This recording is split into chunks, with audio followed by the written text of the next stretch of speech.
History is a grand filter. It preserves the names of those who founded empires, like Cyrus, or those who destroyed them, like Alexander. But there is a third category of figure, the one who reached the very summit of the world, held it for a heartbeat, and then saw it all vanish so completely that their name was scrubbed from the collective memory of the West. This is the story of Khosrow II, the Victorious, the last great king of the Sassanid Persian Empire. In the early 7th century, Khosrow II didn't just defeat the Romans, he dismantled them. He pushed the Persian border further west than it had been in 1,000 years. He stood on the shores of the Nile and the Bosphorus, holding the holiest relics of Christendom as hostages in his capital. He was the man who almost ended the Roman Empire centuries before the fall of Constantinople. Yet today, he is a ghost. To understand why, we have to travel back to a world of fire worshippers, iron-clad knights, and a war that lasted 26 years. A war that would change the map of the world forever. The story of Persia's greatest conqueror begins, ironically, with a humiliating defeat. In 590 AD, the Sassanid Empire was the superpower of the East, but it was rotting from within. Khosrow's father, Hormuz IV, was a tyrant who had alienated the nobility. When a legendary general named Bahram Chobin revolted, the royal family collapsed. Khosrow's father was blinded and murdered, and the young Prince Khosrow was forced to flee for his life. He didn't flee into the mountains or the desert.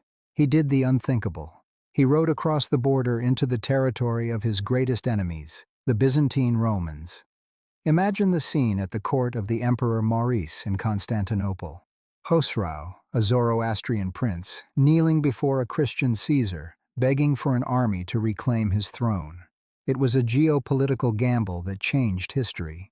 Maurice agreed, seeing a chance to turn Persia into a client state.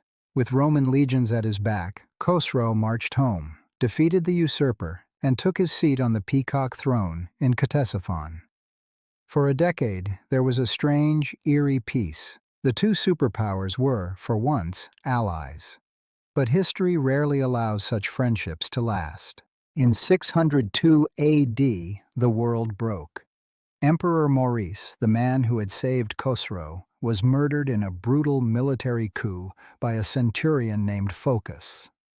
When the news reached Persia, Khosrow II didn't just mourn, he saw an opportunity. He declared a war of holy vengeance. He claimed he was invading the Roman Empire, not for land, but to punish the murderers of his father, Maurice. It was a brilliant PR move. It gave his invasion a moral high ground that paralyzed Roman resistance. But as the Persian Aswaran, the elite heavy cavalry, began to move, it became clear that this wasn't a rescue mission. It was an execution. The Sassanid war machine of the 7th century was perhaps the most sophisticated military force on the planet. While the Roman legions were struggling with bankruptcy and internal revolts, the Persians unleashed a new kind of total war. Led by two legendary generals, Shahin and Shahrbaraz, whose name literally means the royal boar, the Persians struck like lightning. First fell the fortress cities of Mesopotamia. Then, the Persian tide swept into Roman Syria. In 611, the great metropolis of Antioch was sacked. But the real shockwave hit in 614. The fall of Jerusalem. For the first time in centuries, the holy city was taken by a non-Christian power. The slaughter was immense, but the psychological blow was worse.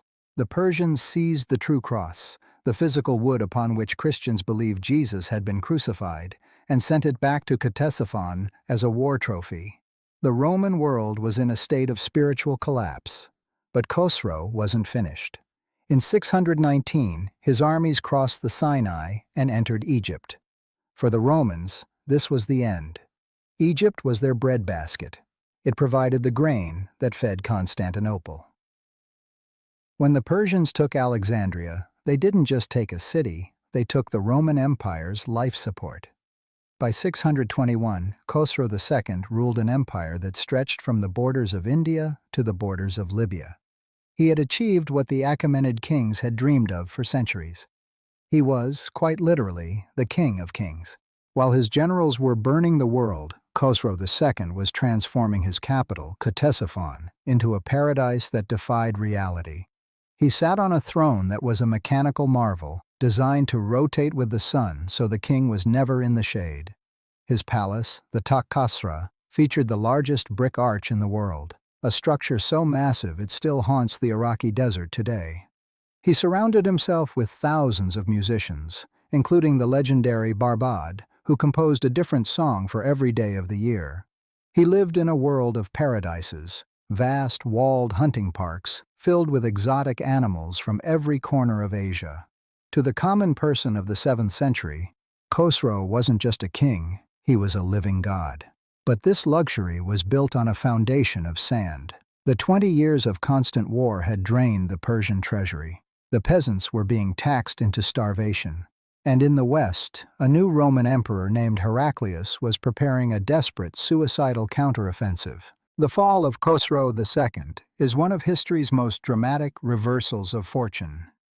Emperor Heraclius, realizing he couldn't win a traditional war, abandoned his capital and led a guerrilla army deep into the Persian heartland. He began burning the great fire temples of the Zoroastrians, striking at the very soul of the Persian state. Khosrow, blinded by his own propaganda, refused to believe the Romans could win. He ignored his generals. He grew paranoid. He threatened to execute his best commanders for minor failures. The breaking point came in 628. The Roman army was at the gates of Khosrow's favorite palace, Dastagird. Instead of fighting, Khosrow fled. His own nobles, led by his eldest son, turned on him. They found the King of Kings hiding in a garden storehouse. They threw him into a dungeon called the House of Darkness. For 5 days they mocked him, fed him meager rations, and finally forced him to watch the execution of all his sons. Then, the man who had almost conquered the world was shot to death with arrows in his own prison cell.